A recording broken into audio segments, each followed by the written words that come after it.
Okay, this brush is on for you. Okay, so the four muscles are here. No,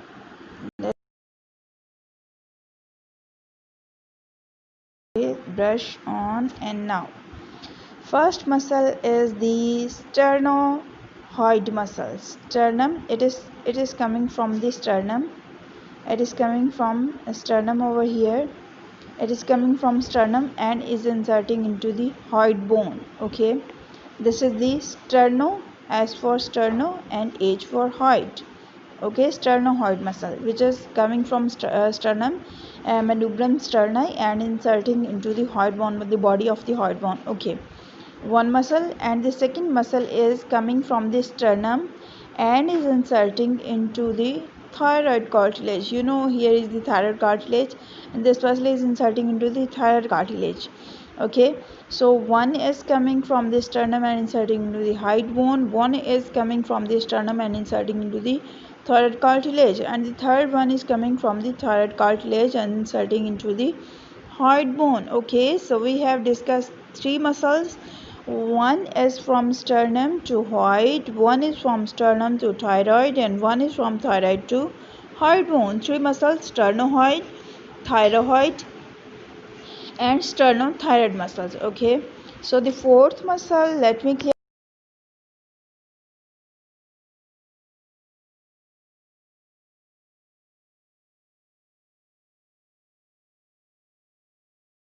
Inferior belly. You can see here, you can see inferior belly of the omohyoid muscle, and this one is the superior belly of the omohyoid muscle. The omohyoid muscle has the two bellies, same like the digastric muscles. So one is this inferior belly and one is the superior belly.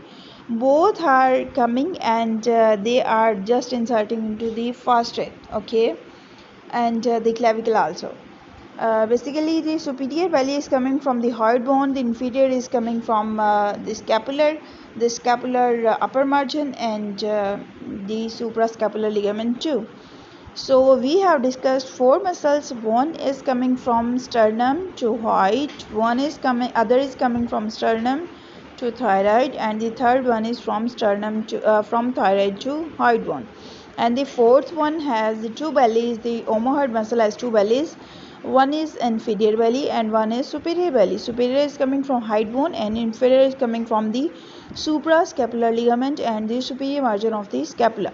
Okay, so both of these are inserting into the fasciae and the clavicle. Okay, so these are the four muscles in front of the neck. I have told you the details of all these ligaments, all these muscles. Now I will tell you something about so first you have these muscles are in front of you. You can imagine what the muscles are doing, because these are below the hyoid bone. So what they will do, what do you think? Yes, it will depress.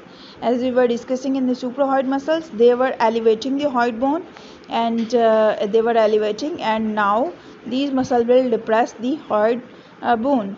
Okay, and if this part is fixed, and then it will elevate the fasciae, or it will elevate the clavicle, whatever it is attached. Okay, because every muscle has two parts. One is origin, one insertion. If insertion is fixed, origin will move. If origin is fixed, insertion will move.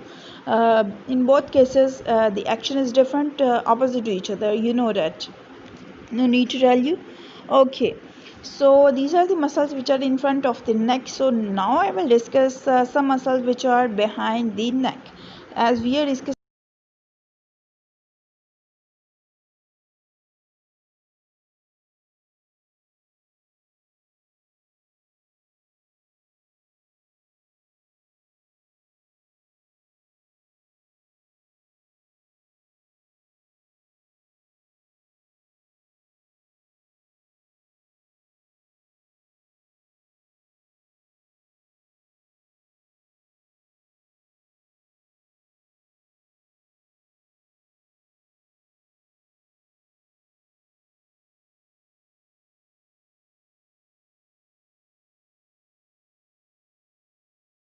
right over here, let me write over scalenus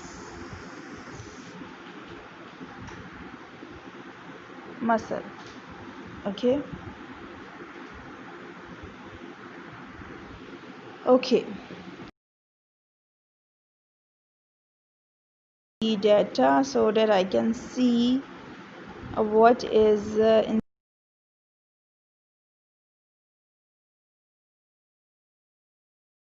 and okay. Scalenus muscle. Scalenus muscle is basically posterior to the neck and it has the three bellies: scalenus anterior, scalenus medius, and scalenus posterior.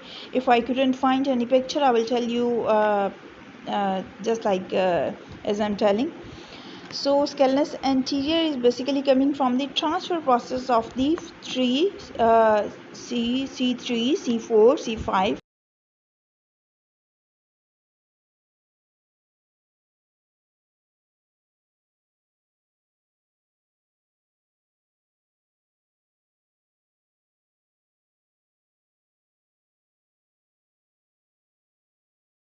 This muscle is basically one is the anterior, one is medial, and one is posterior.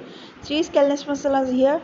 Basically, these muscles are coming from the transfer process of the cervical vertebra and is inserting into the first rib. The anterior and medial are inserting into the first rib, and the posterior is basically inserting into the second rib.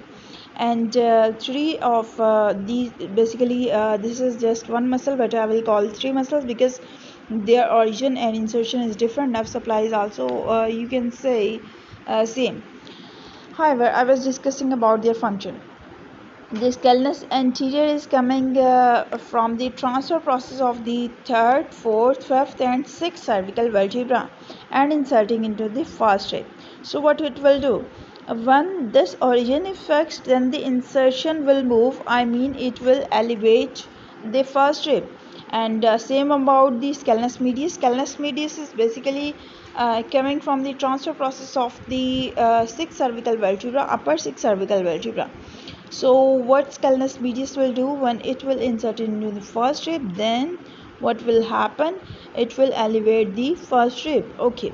Well, let's discuss about the scalenus posterior. Basically, scalenus posterior is coming from the lower cervical vertebra, transverse process of this lower cervical vertebra, and is inserting into the second rib. You can see it is the first rib, and this one is the second rib. Second rib, the scalenus posterior is inserting into the second rib, and that's why its action is on the second rib.